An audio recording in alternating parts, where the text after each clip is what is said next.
সামনেটা হলো বক আর পিছনেটা হলো ডাক পাখি। এই জিনিসটাই আমি খুঁজছিলাম। আজকে ধরবো ডাক পাখি।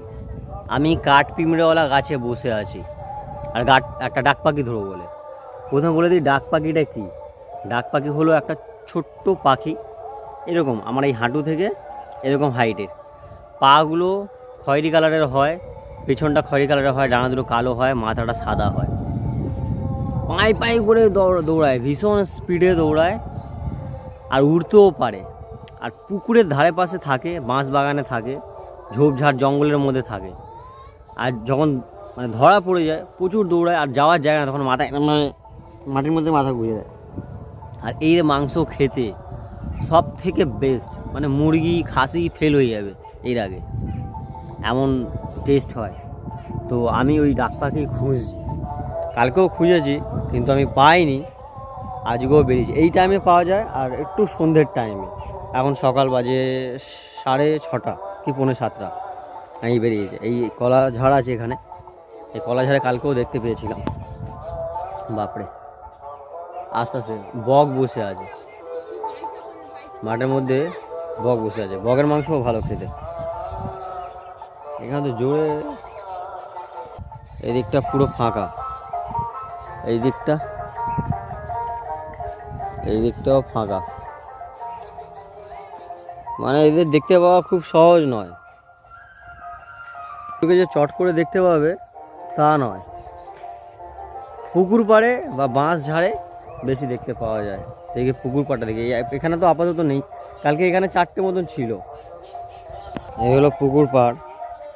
এই পুকুর পাড়ের এই ধারগুলোতে লুকিয়ে থাকে, ছোট ছোট বোঝা যায় না, কিন্তু এখানে নেই। আর এই ঝাড়গুলোর মধ্যেও থাকে। এইবার এই ঝাড় আছে পুরো পুকুর পাড়, এটার ভিতরে থাকে। আর ওই যে বাঁশ বাগান আছে, ওই যে দেখছো বাঁশ বাগান, ওই বাঁশ বাগানের মধ্যে ওইখানটাই আছে। ওই বাঁশ গাছের ভিতরে ওরা ঢুকে থাকে, কিন্তু ওখানে যাওয়াটা খুব সমস্যা। দেখি আমাদের আর একটা পুকুর আছে, ওই সাইডটা যাই, ওই পাড়টা কি আছে কি না। এই পারে তো হবে না, কারণ এটা পুরো ফাঁকা এরিয়া, তো ফাঁকা এরিয়াতে ওরা থাকে না। আর ওদের সাউন্ড বোঝা যায়, ওরা মুখে আওয়াজ করে এক ধরনের, সেই আওয়াজটা আমি জানি কিন্তু আমি সেই আওয়াজটা করে বোঝাতে পারবো না। আওয়াজ করে, ওই আওয়াজটা শুনলে বুঝতে পারবে যে এখানে ডাক পাখি আছে। এখানে আমাদের একটা বড় পুকুর আছে, এইখানটায় থাকে। এখানে ঘাত মেরে চুপ করে বসে থাকতে হবে ওদেরকে ধরতে হলে।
এইখানে পাওয়া যেতে পারে।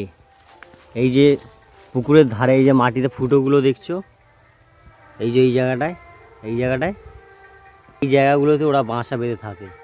আর এই বাঁশ ঝাড় আছে, বাঁশ ঝাড়ে থাকে। এইগুলো ওদের থাকার হলো পারফেক্ট জায়গা, মানে থাকবে এইসব জায়গায় ওরা। যদি একটু কী বলবো সন্ধে আসে, এই টাইমে ওরা বেরোয়, খেতে বেরোয়, খাবার খোঁজে। এটা হলো সকালবেলার সব থেকে পারফেক্ট সময়। যদি এখানে নেই, কোথাও খুঁজে পাইনি এখনো। ডাক পাখি তো দেখতে পাইনি, একটাও নেই, সব কোথায় পালিয়েছে সকালবেলা কে জানে, একটাও দেখতে পাই, খুঁজেই পেলাম না। কালকে কিন্তু সকালবেলা এইখানে দেখেছিলাম। দেখেছিলে? এতক্ষণ আমি ডাক পাখি খুঁজছিলাম কিন্তু খুঁজে পাইনি। তোমাদেরকে এখন একটা ডাক পাখি দেখাই। এই যে দেখতে পাচ্ছ, এই যে এইটা এই যে কালো কালারে, কালো আর সাদা একটা জমির মধ্যে বসে রয়েছে, দুটো আছে, সামনে একটা আর পিছনে একটা। সামনেটা হলো বক আর পিছনেটা হলো ডাক পাখি। এই জিনিসটাই আমি খুঁজছিলাম।